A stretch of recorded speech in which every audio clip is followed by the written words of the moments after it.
pastor will preach here, and he asks people, can somebody come to the front?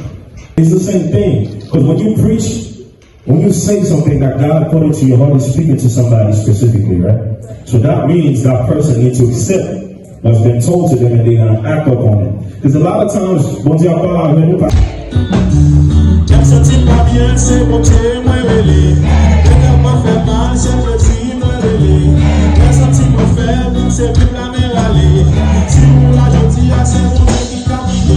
Stephen Couché la parle avec nous.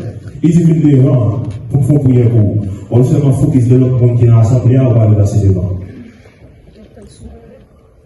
And then this is the moment you actually miss your blessing right there. Because you never know. By pastor laying his hands on you and actually speak life into you, this is where God want to bless you. But you focus on who's watching. All nations and spread what? The word, the good news. So you cannot, because you got to understand, you got to be fruitful. You got to be fruitful, right? Meaning that you have to win soul for the kingdom of God. Don't just come to church and learn something, but you don't even try to share it with somebody else. I'm not saying personally you got to find someone, but on your social media platform, share what you learn. Share what you learn. You never know who's watching.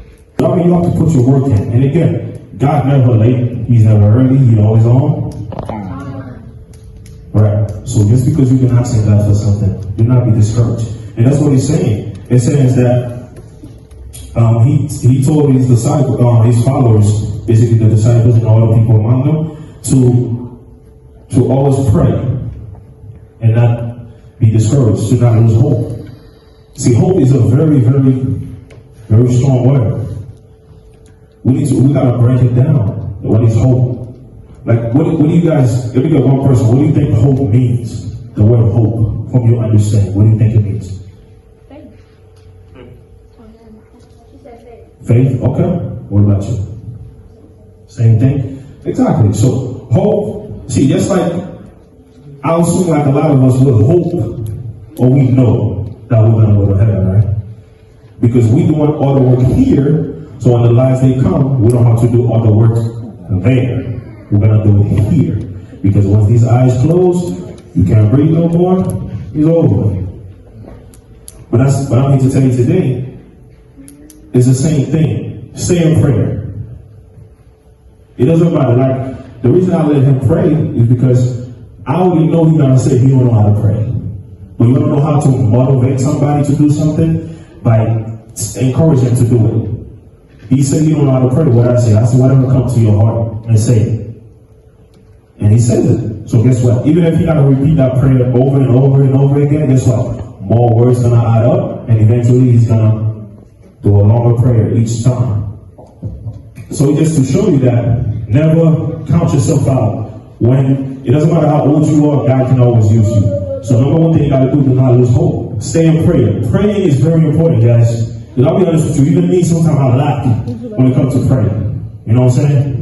For those who speak the slang, you catch me lacking when it comes to praying. You get my drift? Yeah. Right? You don't get my drift? But it just show you, like, even me, I'm not going to stand and say I'm perfect. No. See, sometimes I'll pray, sometimes I won't pray. And my wife will always remind me, babe, you got to pray. She will sing, and she will say a verse, and then I'll pray. Because she keeps me to stay in prayer. And I'm going to tell you something. A house that is strong in prayer is a godly house, man. I'm telling you, if you at your house, it doesn't matter if nobody else pray, but you pray. Because you pray, your house is already protected. Because you pray. But guess what? If your mom is not praying, maman va prier, papa va prier, frère va prier, sœur va prier, what happened? Who you va prier too? So that means you lose hope. Because they're supposed to do it, so you can do it. But again, don't put your trust in no one but God alone. Right? So that's what basically this is saying. Also, if we go further down the line, it was using this example, this lady who lost her husband. You know, this lady lost her husband in the same story. And a lot of people was judging her. So if everything in your life is easy as a follower of Christ, then your faith will not grow. There's no growth. That's why you allow certain things to happen in your life. So instead of looking at it as like a curse or as something that is wrong. Look at it as a blessing. You know, I'll give you a prime example, right? Everybody knows that I want to be a police officer, right? Everybody should know that.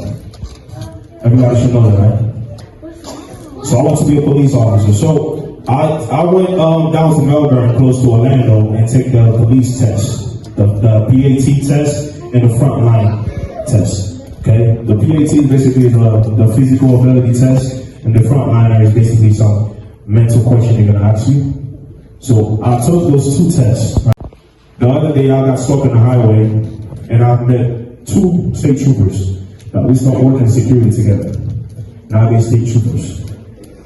To me, what I gained from that is that maybe my time is not now, but to see those two other guys I started with, and now they are state troopers, they actually elevate me and say, hey, if they could make it, also there's hope for me. I could easily say, you know, man, God, I've been praying for this. Why can I be like them? You know I want this.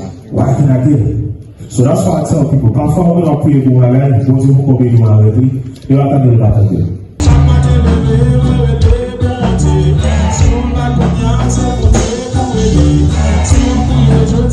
Si